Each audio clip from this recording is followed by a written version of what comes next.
So the animals would say, work less, think less, be in nature more, and your energy is naturally going to be more loving to the point where you become nothing but love. It's all simple. And to stop killing them. Absolutely no creature wants to be killed and eaten.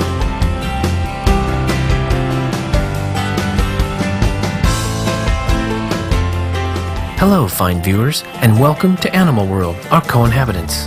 On today's program, we present the conclusion of our two-part interview with Sharon Callahan, a vegan telepathic animal communicator, author, and expert in the use of flower essences to correct physical and emotional imbalances in animals. Miss Callahan, who is based in Mount Shasta, California, USA, is the founder of Anaflora, a company that offers natural healing agents and animal communication services. An author as well, she has written Healing Animals Naturally with Flower Essences and Intuitive Listening. Did you know each animal has a specific mission in life? Sharon Callahan now explains further.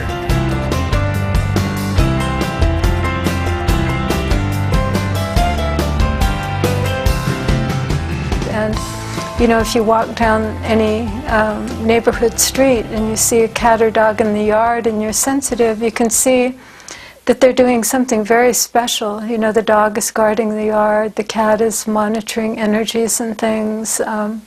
So to me, every animal is performing a real sacred ministry. They're all service animals, an example to us that we should all be of service. And again, hopefully one day, someone will take into account really listening to the animals and what their particular gift of service is. And dolphins heal whether we're having them do that or not. They are love, and that love goes where it's needed. Through her many years of experience as an animal communicator, Miss Callahan has learned that all of our fellow beings are models of devotion and love. However, she says that whales are unique in this respect. They aren't loving, they are love. And I think it's one of the reasons that whales are as big as they are, because there's a lot of love there moving in the oceans. I feel Master Ching Hai is absolutely correct, that I feel without whales in the ocean, we wouldn't still be here. They hold such a vibration of love that it makes up for what we're so sorely lacking. So they are love. They absolutely are love incarnated. They look upon us as children, the newcomers on the earth. I mean, in earth time, human beings have only been here about 4 minutes. If you look at the whole span of earth and how it's evolved. And so they think of us as kind of children that don't know what we're doing. They have tremendous compassion for us, never anger, ever, even if we harm them. Tremendous compassion. They'd like us to hurry up a little bit because we're really ruining things. But very much compassion like a mother would show a child. And the reason that we're ruining things, ruining the earth, ruining the environment, ruining our own bodies, is that we've simply separated ourselves out from the animals. For one thing, we forget that we are animals also. We're a human animal. So that we've separated ourselves from the animals, from the plant life, from the earth itself. We think way too much. The ego's the problem. And people misunderstand often what the ego is. It's simply the judging mind that says this is a dog, this is a cat. But it's that part of our mind that judges everything and then causes artificial separation from everything that is. And literally there's no distance between us. It's all illusory. And so it's the ego self that gets in the way, absolutely, of 100% love. On occasion, groups of dolphins suddenly beach themselves and perish, or thousands of fish die all at once. We asked Miss Callahan to comment on these troubling events. The ocean has become poison. Anything that lives in the ocean is just screaming because it's polluted, it hurts their eyes, it's incredibly noisy. almost to the point where it drives them crazy. It absolutely may be that a certain group of fish, for instance, simply can't stand to be in the ocean anymore. It's like being in a sea of poison, and so they all leap out.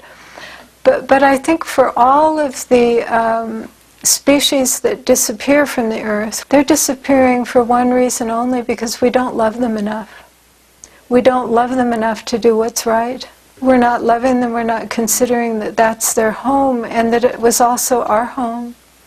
We came out of the ocean, and I feel that dolphins really they're the ocean people. They're the people that didn't come out. When dolphins beach themselves somewhere, it's not by accident, and it's not that they're sick, and it's not that they can't find their way. It's that it often brings out the best in people. It brings people into their hearts. People go to help. It's often that that particular area of the world needs an infusion of love, and they're willing to sacrifice themselves to give that. And so whales and dolphins and other, incredibly brilliant animals of the sea, wish we would just not think so much, that we would let the energy settle into our hearts to become love. Humankind can also learn an important lesson from the peacocks. Peacocks are very interesting because there's a legend in Hinduism that all peacocks began white. And peacocks can eat things that are poison and it doesn't hurt them. So the legend is that peacocks roam the world eating up the poison, and the eating of the poison gives them the color. And a peacock also stands for enlightenment. So to me, a peacock is not only a fantastic image for the enlightened state, but it's also what we should be doing. We need to go clean up our mess. We need to go out into the world and eat up those poisons that we put out. Not literally taking it into our body, but doing the cleanup work. And we can. If everybody did it, we'd have it cleaned up in no time. So peacock is a wonderful example of that. Sharon Callahan has always loved animals and been sensitive to any violence against them. She decided to try to become a vegetarian at age 5 after realizing the packages sold at a meat counter were parts of animals. Today she avoids all animal products.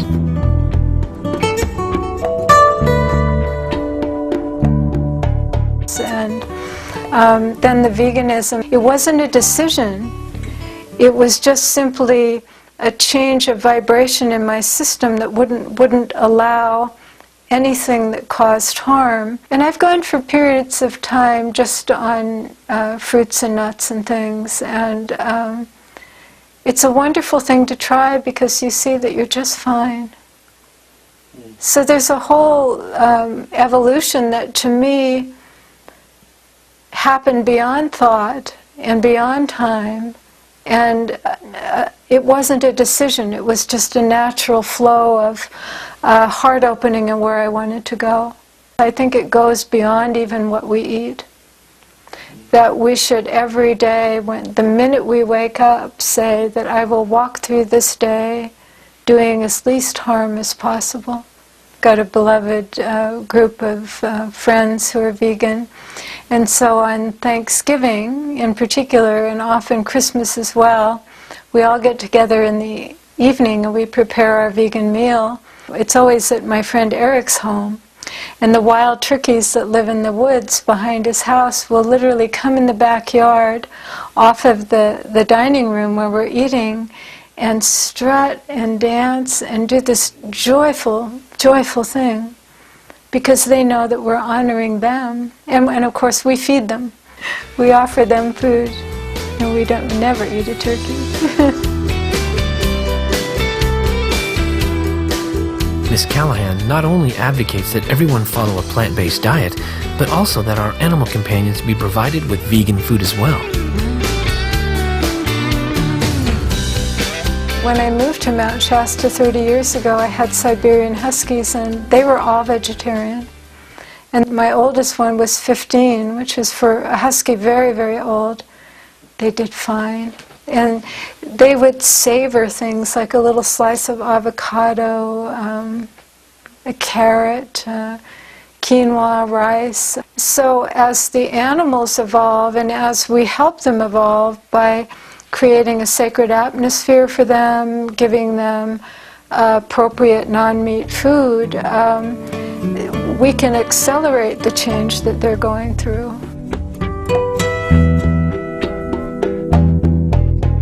With accelerating climate change driven by animal agriculture and a host of other enormous challenges we are currently facing, this is the most crucial period in our planet's history.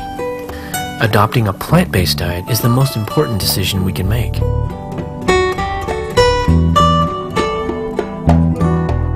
I feel that the entire Earth is like almost encapsulated in like a fog or cloud of suffering that certainly includes the suffering of human beings, but more than anything, the suffering that animals that are killed by the millions every day. That energy of the suffering that they go through stays in a kind of band around the earth.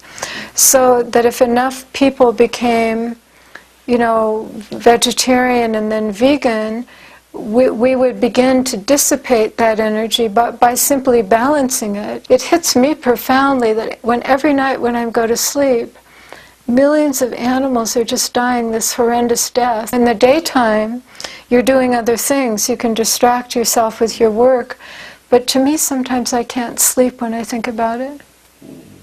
But if we change, and we must, if we're going to save ourselves, it would begin to help the earth to emit the light that she should. It would move through that band of suffering that surrounds the earth. It would envelop it with love and forgiveness, and everything would change. I mean, literally, it is the one thing that will save us. May heaven bless you, Sharon Callahan, for your kind efforts on behalf of our animal brethren and for sharing your insights on how we can heal both them and our world. You exemplify love and compassion. May you help many more people understand the animal's deep, profound love for humankind and the importance of the vegan lifestyle. For more information on Sharon Callahan and Anaflora floral essences for animals, please visit www.anaflora.com. Miss Callahan's book, Healing Animals Naturally with Flower Essences and Intuitive Listening, is available at the same website. Thank you, gifted viewers, for your warm-hearted presence today on Animal World, our co-inhabitants. May all beings, large and small, soon live in harmony and peace in a vegan world. For more details, please see www.suprememastertv.com/AW. AW.